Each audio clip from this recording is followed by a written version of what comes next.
Welcome to only IAS. स्वागत है आप सभी लोगों का इंडियन पॉलिटी के 6th लेक्चर में। आज के इस सेशन में हम बात करने वाले हैं यूनियन एंड इट्स टेरिटरी के बारे में। तो आइए देखते हैं कि आज हमारा ये सब्जेक्ट मैटर क्या है। Let's begin. देखिए, यूनियन एंड इट्स टेरिटरी, इसके संबंध में जो हमारे संविधान में प्रावधान है वो आर्टिकल 1 से 4 के बीच में है। जब हम संविधान पे चर्चा करना शुरू करते हैं तो देखिए, पॉलिटी के साथ एक बढ़िया बात यह है कि आपको पॉलिटी सब्जेक्ट के स्ट्रक्चर को समझने में दिक्कत नहीं होती। कई सारे विषय ऐसे हैं जिनका स्ट्रक्चर आपको क्लियर नहीं होता, लाइक आर्ट एंड कल्चर हो गया, एनवायरमेंट हो गया। जब तक आपको किसी सब्जेक्ट का स्ट्रक्चर क्लियर नहीं होता, समझने में मुश्किल होती है। पॉलिटी के साथ ये दिक्कत नहीं है, क्योंकि हम आर्टिकल वाइज चलते हैं। लाइक अभी हमने स्टार्ट किया आर्टिकल 1 से, इसके पहले हमने बहुत सारी बेसिक बातें समझ ली हैं। तो आर्टिकल 1 से जब हम बिगिनिंग करते हैं तो फिर आर्टिकल 1 to 4 हम यूनियन एंड इट्स टेरिटरी के बारे में बात करेंगे। फिर हम आर्टिकल 5 to 11 में बात कर लेंगे सिटीजनशिप के बारे में। देन हम 12 to 35 तक बात कर लेंगे फंडामेंटल राइट्स के बारे में। तो ऐसे हम कॉन्स्टिट्यूशन के आर्टिकल वाइज आगे बढ़ेंगे तो आपको पता होगा कि अभी हम क्या पढ़ रहे हैं और आगे हमें क्या पढ़ना है। पिक्चर बिल्कुल क्लियर रहेगी। तो यहाँ पर इस पूरे सेशन में हमें बात मेजरली करनी है इंडियन कॉन्स्टिट्यूशन के इनिशियल 4 आर्टिकल्स के बारे में, यानी कि आर्टिकल 1, 2, 3 एंड 4। इसमें क्या है? वैसे तो हमें बहुत सारी बातें विस्तार से समझनी है, लेकिन मैं आपको एक ओवरव्यू दे देता हूं कि इन चारों आर्टिकल्स में एग्जैक्टली क्या है। आर्टिकल 1 में सिंपली ये बताया गया है कि भारत में कितने स्टेट्स एंड यूटीज हैं, उनका नाम, उनकी टेरिटरी, इसकी डिटेल आपको आर्टिकल 1 में मिल जाएगी। बहुत ही सिंपल सा आर्टिकल है ये, कोई टेक्निकलिटी नहीं है। आर्टिकल 2 में यह बताया गया है कि अगर किसी नए स्टेट को इंडिया में एडमिशन देना है तो उसकी क्या प्रक्रिया होगी। सपोज करिए कि पाकिस्तान का एक हिस्सा हमें इंडिया में इनकॉर्पोरेट करना है, तो वो हम कैसे करेंगे, इसके बारे में जो हमें जानकारी मिलती है वो मिलती है आर्टिकल 2 से। आर्टिकल 3 में जो राज्यों के बारे में बात है वो विद इन द कॉन्स्टिट्यूशन बात है, मतलब विद इन द इंडिया बात है। मतलब यहाँ पे मान लीजिए जो पहले से एग्जिस्टिंग स्टेट्स हैं उन्हीं को थोड़ा बहुत बाउंड्री को अल्टर करके हमें कोई नया राज्य बनाना है, या जो एग्जिस्टिंग स्टेट है उसकी बाउंड्री को थोड़ा बदलना है, उनके नाम में कोई बदलाव करना है। तो ये सारी बातें कैसे होंगी, इस संबंध में जो हमें प्रावधान मिलता है वो आर्टिकल 3 यानी कि अनुच्छेद 3 में मिलता है। तो आर्टिकल 2 जब हम किसी दूसरे देश की या बाहर की टेरिटरी इनकॉर्पोरेट करते हैं तब के बारे में है। आर्टिकल 3 हमारे इंडिया के भीतर ही जो राज्य हैं उनमें जो बदलाव किया जाएगा उसके बारे में है। तो इसमें कंफ्यूजन होती है इन दोनों में कि बाहर से जो टेरिटरी हम एक्वायर करेंगे उसका कौन सा आर्टिकल है, 2 है कि 3 है, और अंदर वाले में जो बदलाव करेंगे उसका क्या है। तो आप बढ़िया से दिमाग में रखिए कि बाहर से किसी टेरिटरी को एक्वायर करेंगे तो आर्टिकल 2 एप्लीकेबल होगा, और अंदर ही किसी टेरिटरी में फेरबदल किया जा रहा है तो आर्टिकल 3 एप्लीकेबल होगा। आर्टिकल 4 क्या बोलता है कि जब भी हम आर्टिकल 2 या 3 का इस्तेमाल करते हैं तो उस संबंध में हमें संविधान में कुछ बदलाव करना होगा, और जो बदलाव होगा वो मेनली हमें शेड्यूल्स में भी करना पड़ेगा। जैसे कि हमें पता है कि जो हमारा शेड्यूल 1 है, शेड्यूल 1 और शेड्यूल 4 इन दोनों में ही परिवर्तन होगा। शेड्यूल 1 में स्टेट्स का नाम है, शेड्यूल 4 ये बताता है कि राज्यसभा में स्टेट्स की जो सीट्स है उनका एलोकेशन कैसे होगा। अगर आप राज्य की बाउंड्री के साथ कोई छेड़छाड़ करते हैं, बदलाव करते हैं, तो उनका कॉम्पोजिशन बदलेगा, हो सकता है राज्यसभा में उनकी सीट्स में भी बदलाव हो।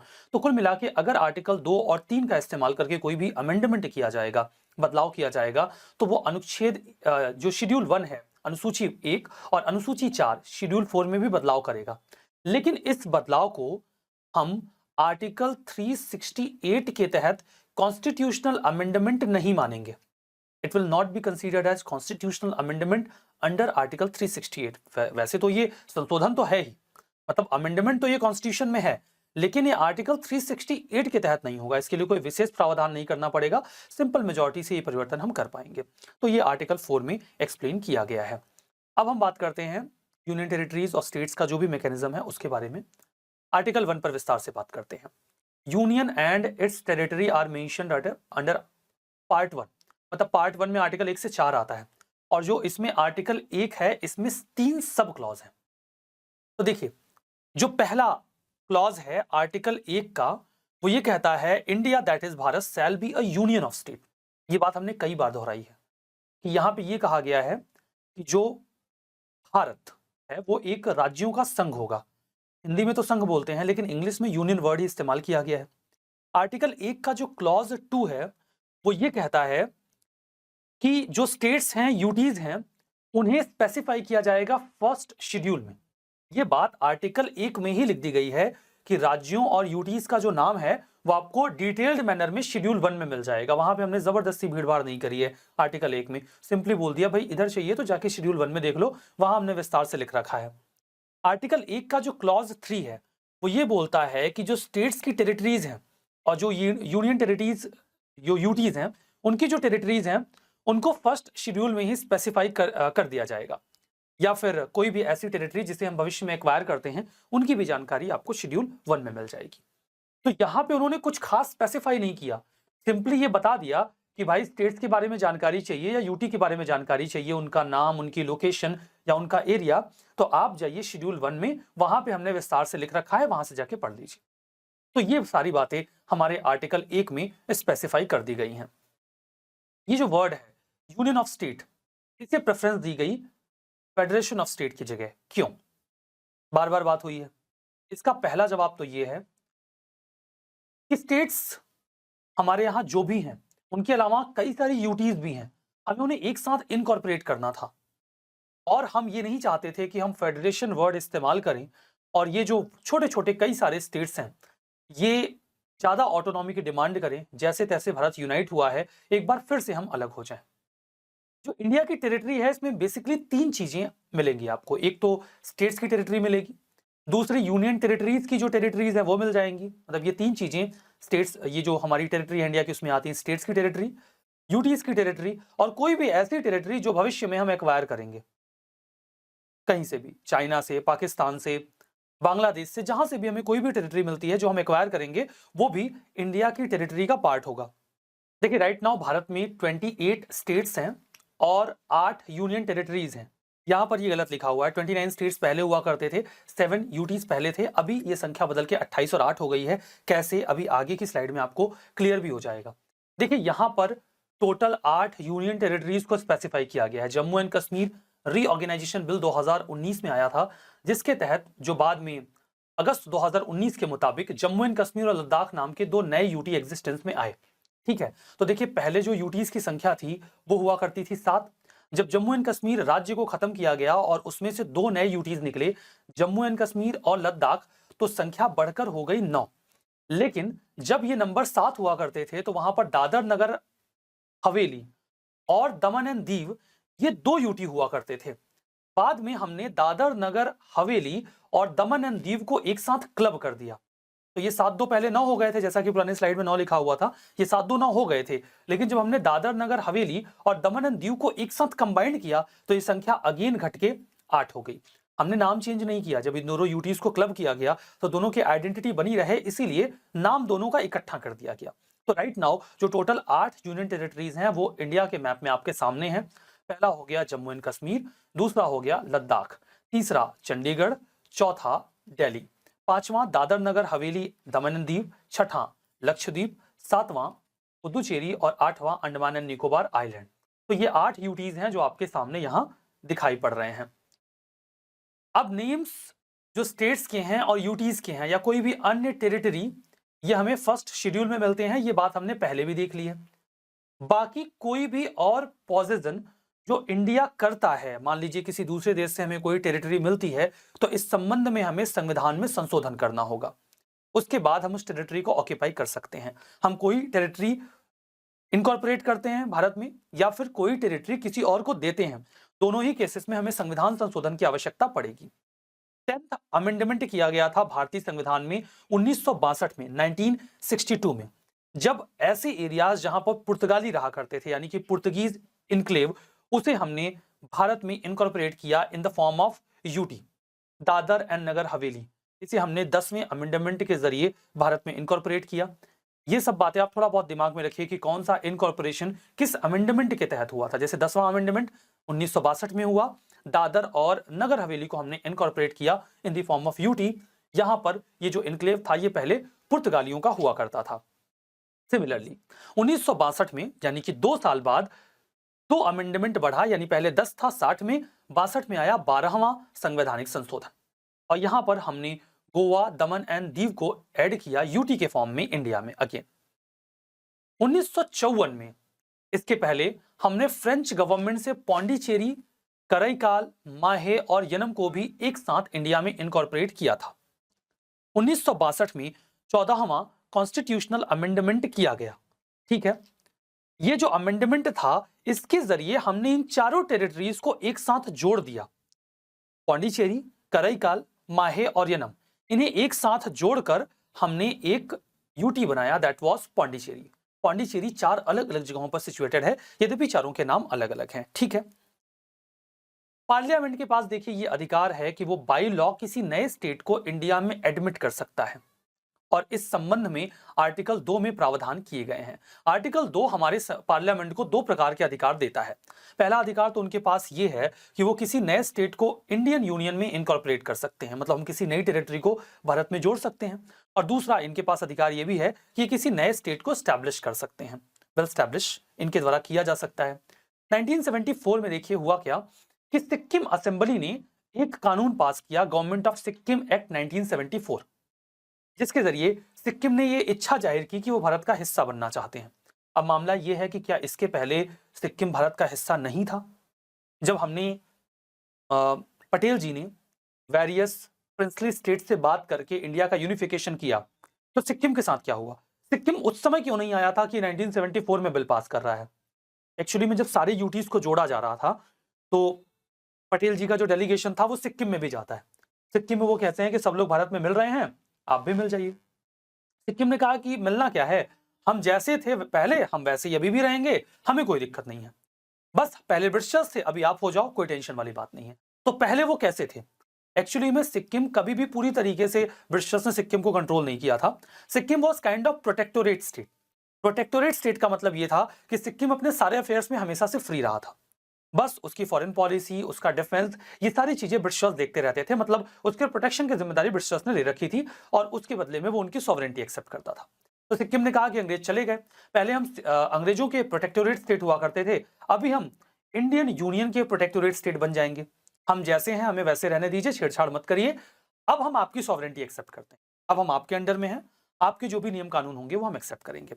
अब इसके तहत बात ये हुई थी कि सिक्किम कभी भी खुद को किसी इंडिपेंडेंट एंटिटी के रूप में रिप्रेजेंट नहीं करेगा इंटरनेशनल फोरम पे।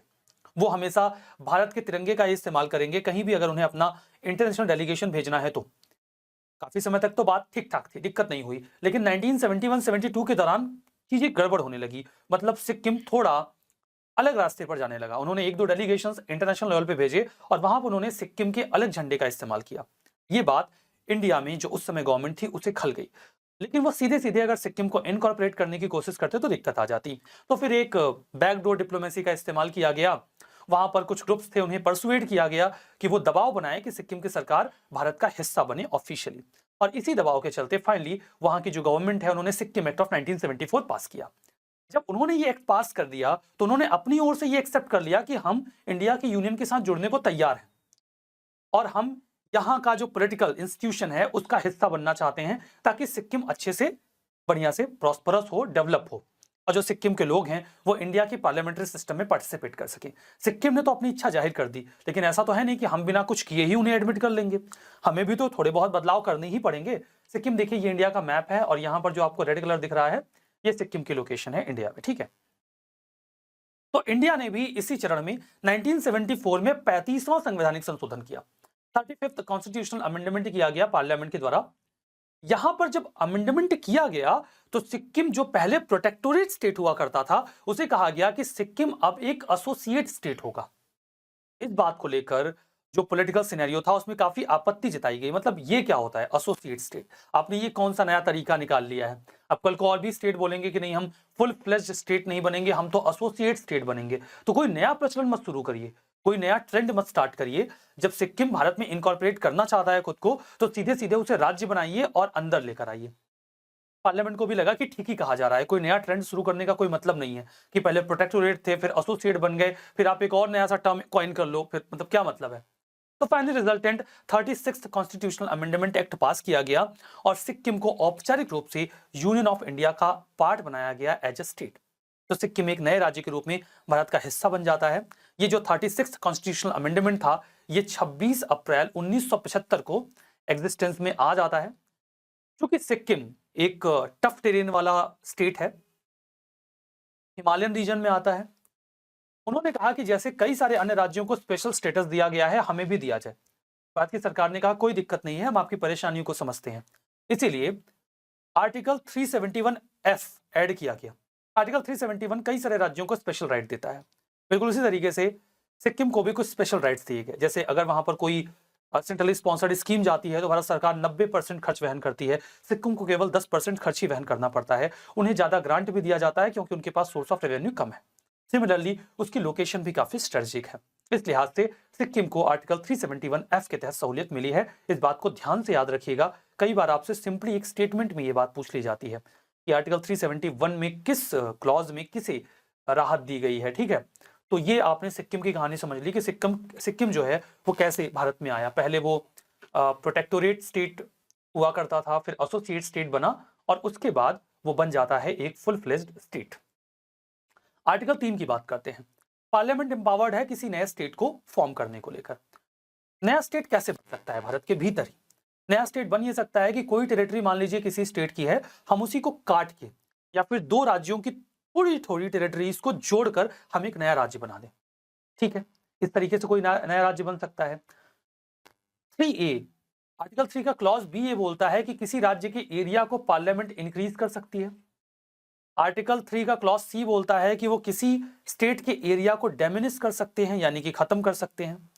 वो किसी राज्य की बाउंड्री को अल्टर कर सकते हैं, ये आर्टिकल 3 क्लॉज डी बोलता है। और क्लॉज ई ये बोलता है कि वो किसी राज्य के नाम को भी बदल सकते हैं। तो आर्टिकल 3 भारत के भीतर जो राज्य हैं उस संबंध में पार्लियामेंट को पर्याप्त विंडो देता है, पर्याप्त उन्हें रास्ता देता है कि वो कई सारे बदलाव कर सकते हैं। अब देखिए, जो कॉन्स्टिट्यूशन है वो इंपावर करता है पार्लियामेंट को कि वो किसी भी स्टेट की बाउंड्री को सिंपल मेजोरिटी से रिकॉग्नाइज कर सकते हैं। मतलब ये जो आर्टिकल 3 के साथ बदलाव किए जाएंगे, इसमें कुछ खास कॉम्प्लेक्सिटी नहीं होगी कि आप चलिए राज्य से अनुमति लीजिए, आधे से ज्यादा राज्य अपनी सहमति देंगे, 2/3 बहुमत से पास होगा। ये सब तामझाम नहीं होगा। अगर किसी राज्य में कोई फेरबदल करना है तो इसके लिए बहुत ही आसान सी प्रक्रिया बनाई गई है ताकि इसमें कुछ खास दिक्कत ना आए। अगर कोई भी बदलाव करना है, किसी राज्य की टेरिटरी को आगे पीछे करना है, कोई नया राज्य बनाना है, नाम बदलना है, तो सिंपली इसके लिए एक रेजोल्यूशन पार्लियामेंट में रखा जाएगा। लेकिन ये रेजोल्यूशन ऑल ऑफ सडन नहीं रखा जा सकता, डायरेक्टली नहीं रखा जा सकता। इस रेजोल्यूशन को रखने से पहले प्रेसिडेंट की रिकमेंडेशन रिक्वायर्ड होगी। प्रेसिडेंट रिकमेंड करेंगे तभी ये बात बनेगी। अब जब आप प्रेसिडेंट से बोलेंगे, उन प्रस्ताव प्रेसिडेंट के पास जाएगा, राष्ट्रपति के पास, आप कहेंगे कि हम इस राज्य का नाम बदलना चाहते हैं या इसकी टेरिटरी में थोड़ा फेरबदल करना चाहेंगे, तो राष्ट्रपति एक बार कहेंगे कि भाई जिसका मतलब आप चेंज करने वाले हो, एक बार उससे भी पूछ लेते हैं। तो जो पार्लियामेंट है वो कहेगी ठीक है भाई, आप मुखिया हैं देश के, आप खुद ही पूछ लीजिए। तो जो प्रेसिडेंट है वो वहां के स्टेट के लेजिस्लेचर को इन्फॉर्म करेंगे कि देखिए भाई, आपके राज्य की टेरिटरी में ये सब बदलाव होने वाले हैं या फिर आपके राज्य का नाम ये बदलकर ये रखा जाने वाला है। आप बताइए, आपको कोई आपत्ति है क्या? तो वो राज्य कहेगा कि हाँ हमको आपत्ति है, बोलेंगे कोई बात नहीं, हम फिर भी करेंगे। तो कुल मिला के राज्य को रिकमेंड करने के लिए कहा जाएगा, उनका ओपिनियन मांगा जाएगा, लेकिन उनके ओपिनियन के ऊपर प्रेसिडेंट बाध्य नहीं है। मतलब आपकी मर्जी है या नहीं है वो तो हम करेंगे। अगर आप उसमें कुछ संशोधन चाहते हो, कुछ ऐसा बदलाव करना चाहते हो जो एक्सेप्टेबल है, आप चाहते हो कि नहीं आपके नाम में ए की बजाय ई रहे, तो ठीक है भाई, कर देंगे, इतनी कौन सी बड़ी बात है, ई ही कर देंगे अगर आपकी इसकी भावनाएं आहत हो रही हैं तो। बाकी आप चाहते हो कि नहीं ये वाला मत रखो, दूसरा वाला रखो, तो हम नहीं रखेंगे क्योंकि हमने यही सोच के रखा है। तो कुल मिला के प्रेसिडेंट उस राज्य के लेजिस्लेचर को एक बार इन्फॉर्म करते हैं कि आपके राज्य के संबंध में ये बदलाव होने वाले हैं और उनसे कुछ रिकमेंडेशंस या फिर जो भी अमेंडमेंट्स हैं वो करने को कहा जाता है। अगर वो एक्सेप्टेबल हैं तो एक्सेप्ट किए जाएंगे, नहीं है तो नहीं किए जाएंगे। अगर मामला यूनियन टेरिटरी का है तो फिर उससे नहीं पूछा जाएगा, चाहे वहां पर लेजिस्लेचर हो ही क्यों ना। जैसे दिल्ली में लेजिस्लेचर है लेकिन उनसे नहीं पूछा जाएगा, जो बदलाव करना है वो ऑल टुगेदर कर दिया जाएगा। तो ये मामला है, मतलब ऐसे ये बहुत ही आसान सी प्रक्रिया है। उसके बाद सिंपल मेजॉरिटी से पार्लियामेंट उसे पास कर देगी और जो भी बदलाव इंटेंडेड है, जो किया जाना है, वो हो जाएगा। अब देखिए, एक बार आपने राज्य को बता दिया कि भाई हम आपके नाम में, आपके टेरिटरी में ये बदलाव करने वाले हैं, बताइए कोई आपत्ति है क्या? वो बोलेंगे हाँ आपत्ति है, आप बोलेंगे नहीं कोई बात नहीं हम फिर भी करेंगे। उसके बाद आप यहाँ पे लेके आएंगे, फिर उस पर विचार विमर्श होगा, उसमें कुछ बदलाव और किए जाएंगे, कुछ अमेंडमेंट और किए जाएंगे। अब वो राज्य बोले आपने जब हमको ड्राफ्ट भेजा था तब तो उसमें ये बात थी, आपने डिस्कशन में ये बदल दिया, अब हमसे फिर से पूछिए। ये नहीं होगा, एक बार पूछेंगे, सिर्फ एक बार। उसके बाद जब वो बिल पास होगा तो टाइम स्पैन में उसमें कई और बदलाव किए जाएंगे, बार बार राज्य से नहीं पूछा जाएगा, एक बार पूछ लिया बस। इतनी तवज्जो, इतनी इंपॉर्टेंस काफी है आपको। यूनियन टेरिटरीज के केस में कोई भी रेफरेंस नहीं दिया जाता उस यूटी को कि हम आपके साथ ये बदलाव करने वाले हैं, जो किया जाना है वो हो जाएगा। तो आर्टिकल 3 के संबंध में जो बदलाव होने हैं वो कितने और किस प्रकार से हो सकते हैं, ये तो आपने बढ़िया से समझ ही लिया। आइए बात करते हैं आर्टिकल 4 की। आर्टिकल 4 में ये कहा गया है कि आर्टिकल 2 और 3 के तहत जो बदलाव किए जाएंगे वो हमारे संविधान के 2 अनुसूचियों यानी कि शेड्यूल्स को भी प्रभावित करेंगे, 2001 एंड 4th शेड्यूल। इसके क्लॉज 2 में यह कहा गया है कि कोई भी ऐसा बदलाव जो शेड्यूल 1 और 2 में किया जाएगा उसे आर्टिकल 368 के तहत कॉन्स्टिट्यूशनल अमेंडमेंट नहीं माना जाएगा। मतलब उसके लिए हमें कोई विशेष प्रावधान करने की आवश्यकता नहीं है। बिल्कुल सिंपल मेजॉरिटी से आपको जो भी बदलाव करना है कर लीजिए, कोई आपत्ति नहीं जताई जाएगी। यही बात सिंपली आर्टिकल 4 में लिखी गई है। तो आर्टिकल 1, 2, 3, 4 में क्या है, इसके बारे में आपको बढ़िया से याद होना चाहिए। आर्टिकल 1 में सिंपली बताया गया है कि India shall be union of states, और राज्यों के नाम और उनकी टेरिटरीज की डिटेल आपको शेड्यूल 1 में मिल जाएगी। ये तो आर्टिकल 1 में है। आर्टिकल 2 में अगर हमें कोई फॉरेन टेरिटरी एक्वायर करनी है तो फिर उसका क्या प्रावधान होगा, वो आर्टिकल 2 में मिलेगा। आर्टिकल 3 में विद इन दी इंडिया राज्यों के में जो भी बदलाव किए जाने हैं वो आर्टिकल 3 में है। और आर्टिकल 4 ये कहता है कि इसे आर्टिकल 368 के तहत अमेंडमेंट नहीं माना जाएगा, यद्यपि ये शेड्यूल 1 और 4 दोनों में बदलाव करेगा। उम्मीद करता हूं ये बात आपने ना केवल समझ ली है बल्कि अभी तक ये आपको याद भी हो गया है। अब देखिए, वही बात है, वही वहां पे थोड़ा एक्सप्लेन किया गया है कि कोई स्पेशल प्रोसीजर ऑप्ट नहीं करना पड़ेगा, सिंपल मेजॉरिटी से इसे पास किया जा सकता है। अगर नेम वगैरह भी चेंज करना है किसी राज्य का तो वो भी सिंपल मेजॉरिटी से हो जाएगा। अब यहां पर देखिए, आर्टिकल 3 जो हमारे कॉन्स्टिट्यूशन का है उसके कुछ प्रोविजंस जो भी इस्तेमाल किए गए हैं उन पर कुछ जो पास्ट में चीजें हुई हैं उन पर बात कर लेते हैं। 1950 में पहले जो वर्तमान का उत्तर प्रदेश है उसका नाम हुआ करता था यूनाइटेड प्रोविंस। तो 1950 में इसका नाम बदल के उत्तर प्रदेश रखा गया। तो इस संबंध में कोई बहुत विशेष स्पेशल मेजॉरिटी नहीं रिक्वायर्ड थे, सिंपल मेजॉरिटी से ये काम हो गया। 1969 में जो मद्रास हुआ करता था, स्टेट ऑफ मद्रास, उसका नाम बदल के तमिलनाडु रखा गया। ठीक है, और तमिलनाडु के लिए फिर एक अल्टरेशन ऑफ नेम एक्ट 1968 आया जो 14 जनवरी 1969 से इफेक्टिव हो गया। यद्यपि संशोधन तो है, एक्ट तो आएगा, लेकिन वो सिंपल मेजॉरिटी से ही पास हो जाएगा। 1973 में जो स्टेट ऑफ मैसूर था उसका नाम बदल के कर्नाटका रखा गया और इसके लिए भी एक एक्ट आया, Mysore state alteration name act 1973। तो इन कानूनों के जरिए नाम में बदलाव किए गए। 1973 में लक्षद्वीप, मिनिकॉय और अमीन दीवी जो आइलैंड थे इन्हें एक साथ क्लब करके नाम दिया गया लक्षद्वीप, तो ये नाम भी दे दिया गया। 1992 में जो यूनियन टेरिटरी ऑफ दिल्ली थी इसका नाम बदल के national capital territory of Delhi रख दिया गया, एनसीटी दिल्ली। ये जो नाम है ये 1992 में आया। पहले इसे यूटी ऑफ दिल्ली कहा जाता था, अब इसे एनसीटी ऑफ दिल्ली कहा जाता है। ठीक है, फर्दर 69th अमेंडमेंट एक्ट पास किया गया 1991 में, इसीलिए कि जो एनसीटी ऑफ दिल्ली है इसका नाम चेंज किया जाए और ये 1 फरवरी 1992 से इफेक्टिव भी हो गया। अब यहां पे देखिए कुछ एडिशनल बातें आप समझ लीजिए। भारत, ये जो देश है इसका नाम भारत रखें या फिर इंडिया, इस बात को लेकर कॉन्स्टिट्यूएंट असेंबली में कुछ विवाद भी चला था। जैसे हम लिखना चाहते थे, एक खेमा था जो कहता था कि इंडिया ये हमारा नाम नहीं है, ये तो कुछ बाहर के लोगों ने हमें नाम दे दिया है, हमारा नाम भारत होना चाहिए। कुछ लोगों का आर्गुमेंट था कि नहीं, अब हम एक मॉडर्न एरा में जा चुके हैं, अब हम एक दूसरे देशों के साथ जुड़ रहे हैं, तो हमें मॉडर्निटी के हिसाब से अपना नाम इंडिया ही रखना चाहिए। आर्गुमेंट ये भी दिए गए कि जब हम यूनाइटेड नेशंस के मेंबर बने तो हम इंडिया के नाम से बने थे, भारत के नाम से नहीं बने थे। फर्दर कई सारे ऐसे इंटरनेशनल एग्रीमेंट्स हैं जिनमें जब हम शामिल हुए तो हमने अपना नाम इंडिया ही बताया है। तो आज हमें नाम नहीं बदलना चाहिए बल्कि अपना नाम इंडिया ही रखना चाहिए। इस बात में विवाद आगे ना बढ़े इसीलिए हमने एक मिडिल पाथ अपनाया, मध्यम मार्ग। मध्यम मार्ग ये था कि क्यों ना दोनों नाम रख लिए जाए, इसीलिए आर्टिकल 1 में दोनों नाम एक साथ डाल दिए गए। इंडिया दैट इज भारत, मतलब इंडिया ही भारत है। तो आप विवाद मत करिए, झगड़ा मत करिए, ये इतनी बड़ी बात नहीं है। India that is Bharat shall be union of state, मतलब दोनों नाम हमने रख लिए। तो भारत के लिए कॉन्स्टिट्यूशन में जो नाम है वो भारत और इंडिया दोनों ही मेंशन किया गया है। ये बात आपको साधारण सी है लेकिन याद रखनी है। अब देखिए एक इंपॉर्टेंट बात यहां पर यह है कि जो इंडिया का यूनियन है, स्टेट्स यहां से अलग नहीं हो सकते। हमें पता है कि जब भारत यूनिफाई किया जा रहा था तो काफी जद्दोजहद हुई थी। कई सारे पिछले स्टेट ऐसे थे जो भारत का हिस्सा नहीं बनना चाहते थे। पटेल जी के प्रयासों से जैसे तैसे हमने भारत को यूनिफाई किया। फिर हम एक ऐसा फेडरेशन नहीं तैयार करना चाहते थे जहां पर राज्यों को आवश्यकता से अधिक ऑटोनॉमी हो और वो कल को ये मांग करें कि उन्हें अलग होना है। इसीलिए भारत को कहा जाता है indestructible union of destructible state. इसका मतलब ये है कि जो भारत का यूनियन है वो इनडिस्ट्रक्टिबल है, जो कभी खत्म नहीं होगा, वो हमेशा बना रहेगा, जबकि जो स्टेट्स हैं उन्हें खत्म किया जा सकता है। हम देखते हैं कि राज्यों में बदलाव कर दिया जाता है। सबसे प्राइम एग्जांपल है जम्मू एंड कश्मीर, एक स्टेट था, हमने उसे खत्म कर दिया और हमने उसे बना दिया एक यूनियन टेरिटरी। मतलब यहाँ पर जो स्टेट्स हैं वो डिस्ट्रक्टिबल हैं, वो इतनी कोई बहुत बड़ी बात नहीं है। जबकि अमेरिका में जो फेडरेशन है उसमें कहा जाता है America is a federation of, USA is a federation of indestructible union और indestructible federation of indestructible states. वहां पर ना तो यूनियन खत्म हो सकता है और ना ही स्टेट खत्म हो सकते हैं, वहां पर दोनों हमेशा बने रहेंगे। अगर यूएसए चाहे कि वो किसी स्टेट के एग्जिस्टेंस को खत्म कर दे तो उनका कॉन्स्टिट्यूशन ये अलाउ नहीं करता, लेकिन हमारे यहाँ से कोई समस्या नहीं है, हम खत्म कर सकते हैं। इसीलिए ये बात साफ है कि इंडिया में जो स्टेट्स हैं वो खुद को इंडिया की यूनियन से अलग नहीं कर सकते, उनका अपना एग्जिस्टेंस इतना श्योर नहीं है जितना कि यूनियन का है। तो ये बात तो आपने समझ ली। फर्दर एक इंपॉर्टेंट बात यह है कि अगर भारत में किसी भी टेरिटरी को किसी अन्य देश को देना है या उनसे कोई और टेरिटरी एक्सेप्ट करनी है, इन दैट केस भारत में संशोधन रिक्वायर्ड होगा। ये मामला आया था बेरूबारी के केस में। बेरूबारी केस ऑफ 1960, ये मामला क्या था?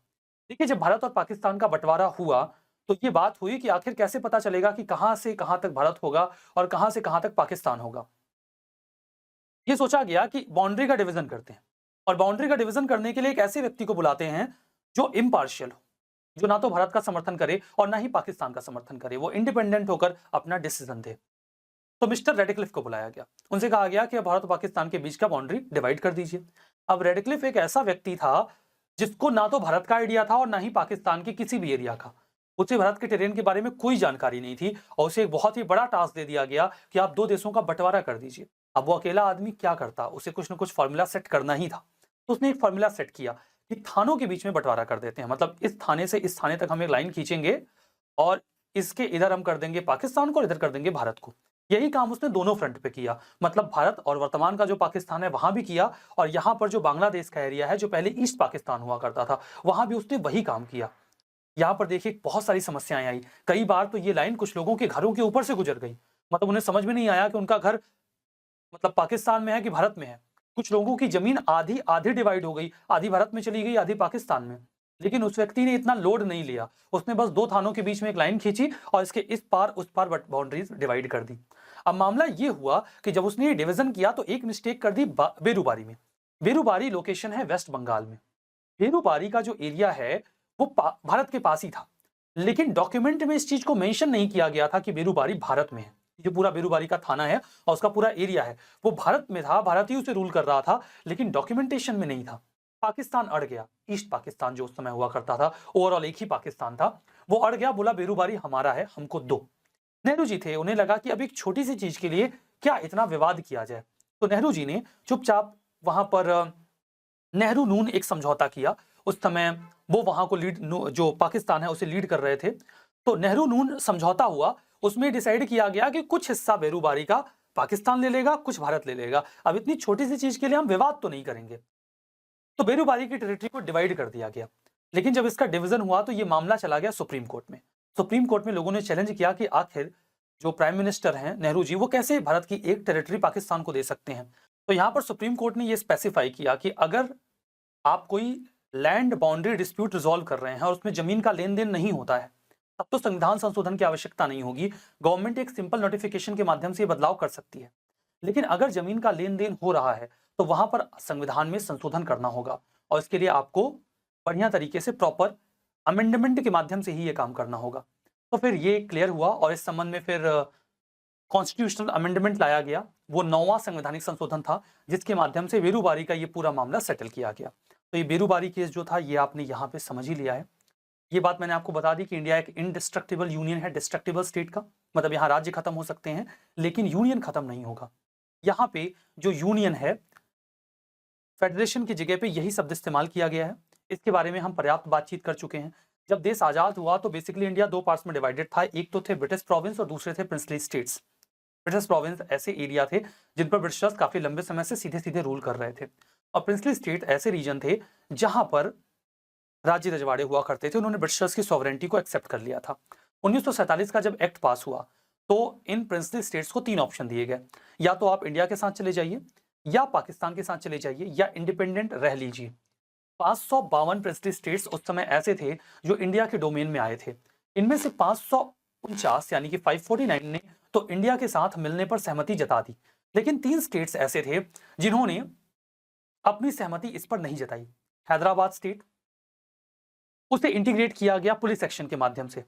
हैदराबाद के जो निजाम थे वो पाकिस्तान में मिलना चाहते थे। वर्तमान के हैदराबाद की आप लोकेशन देख सकते हैं, सेंटर में है इंडिया के। अब आप यहां से पाकिस्तान में कैसे मिल जाएंगे? मतलब एक और ईस्ट में तो ईस्ट पाकिस्तान था ही, वेस्टर्न फ्रंट पे तो वो पाकिस्तान बैठा ही है, अब साउथ में भी हैदराबाद भी पाकिस्तान हो जाएगा। अब ऐसे कैसे चलेगा? नेहरू जी किसी भी पुलिस एक्शन से थोड़ा सा कतरा रहे थे, लेकिन चूंकि जो पटेल जी थे वो बिल्कुल सख्त थे, उन्होंने कहा कि नहीं, हैदराबाद तो नहीं जा सकता। फिर वहां पर पुलिस एक्शन के माध्यम से अल्टीमेटली हैदराबाद को इनकॉर्पोरेट किया गया। जूनागढ़ था, वो भी नहीं इंडिया में आना चाहता था, उन्होंने कहा हम तो इंडिपेंडेंट रहना चाहते हैं। तो वहां पर एक रेफरेंडम कराया गया और रेफरेंडम के माध्यम से सभी लोगों ने एक्सेप्ट किया कि वो इंडिया के साथ आना चाहते हैं। मामला फंस गया था केवल जम्मू एंड कश्मीर का। जम्मू एंड कश्मीर अंत तक भारत में शामिल नहीं हुआ। इसके बाद जो कबीलाई थे लड़ाके पाकिस्तान के, उन्होंने जम्मू एंड कश्मीर पर अटैक कर दिया। फाइनली जो नेहरू जी थे उन्होंने इंस्ट्रूमेंट ऑफ एक्सेशन पर साइन करवाया। जो जम्मू कश्मीर के राजा थे Hari Singh, instrument of accession वो डॉक्यूमेंट था जिस पर साइन करके कोई भी प्रेसिडेंट स्टेट इंडिया का हिस्सा बन सकता था।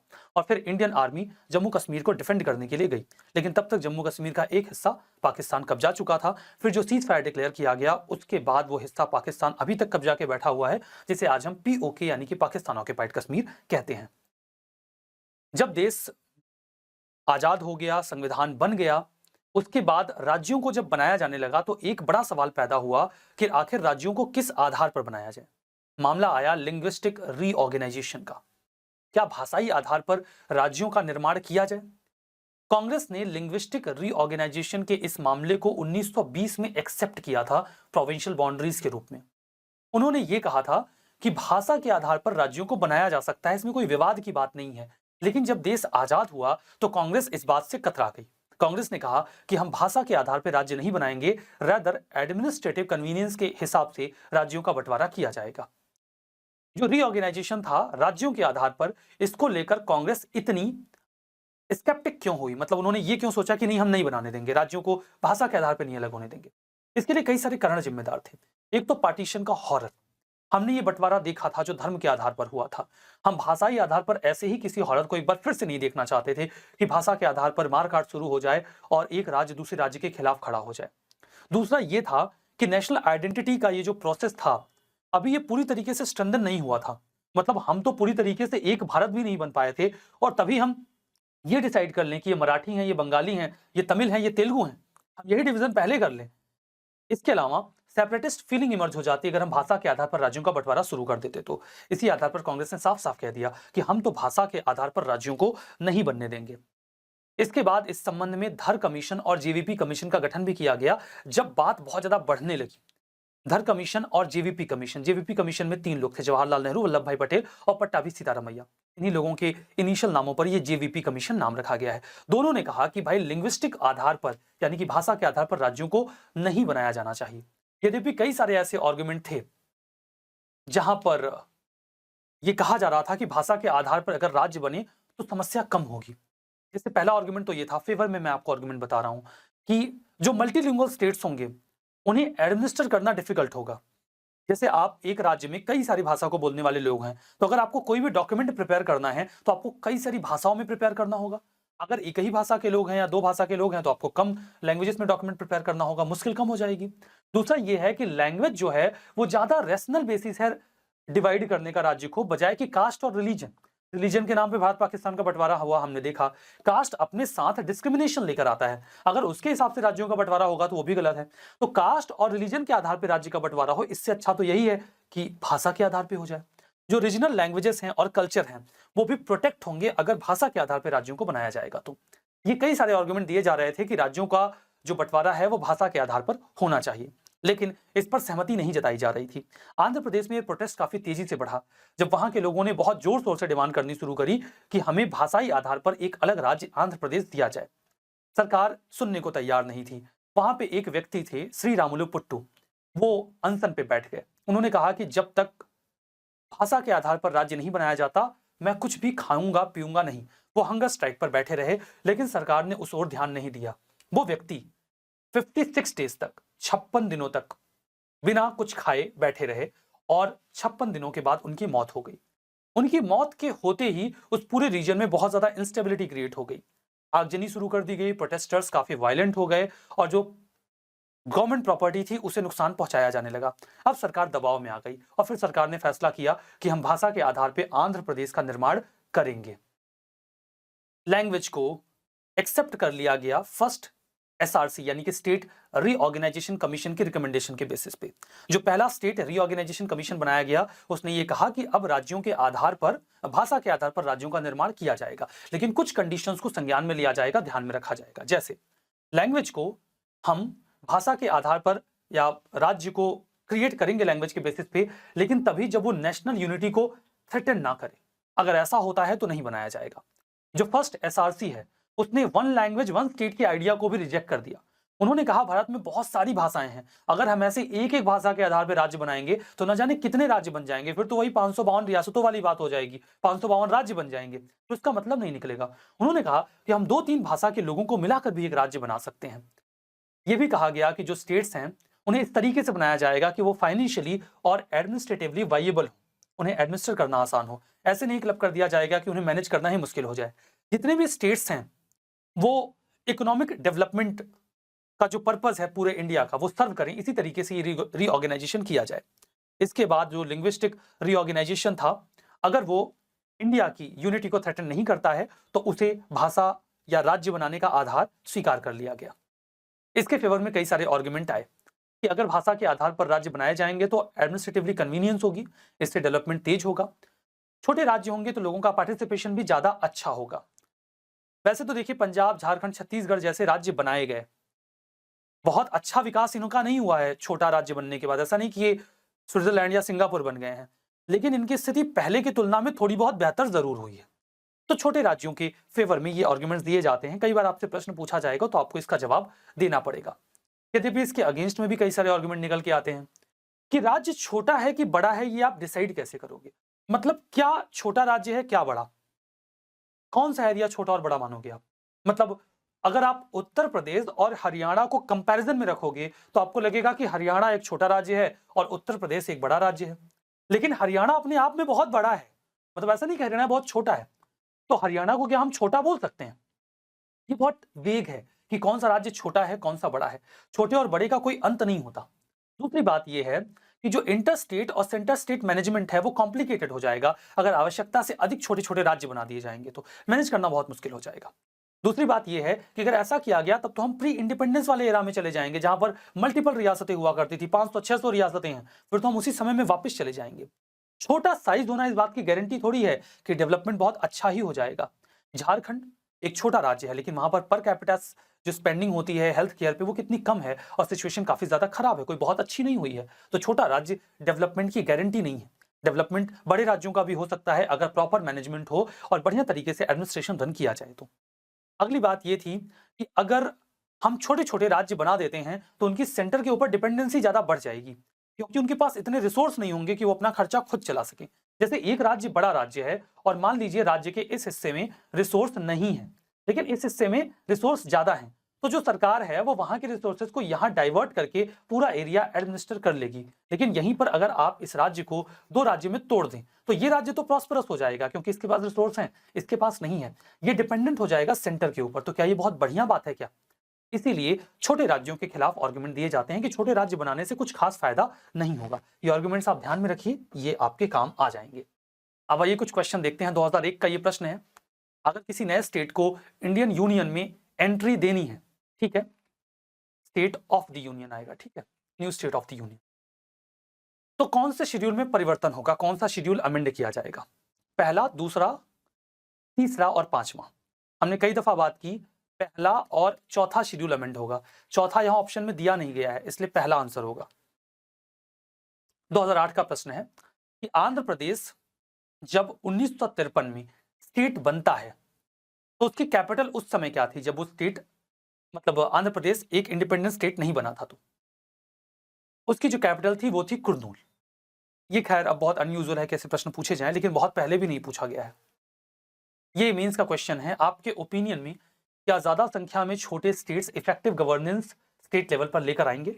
आपको इस क्वेश्चन को डिस्कस करना है 250 शब्दों में। आज का ये सेशन यहाँ पे समाप्त करता हूँ मैं यहाँ पे, और उम्मीद करता हूँ कि ये सेशन आपको बढ़िया तरीके से समझ में आ गया होगा। बहुत बहुत धन्यवाद।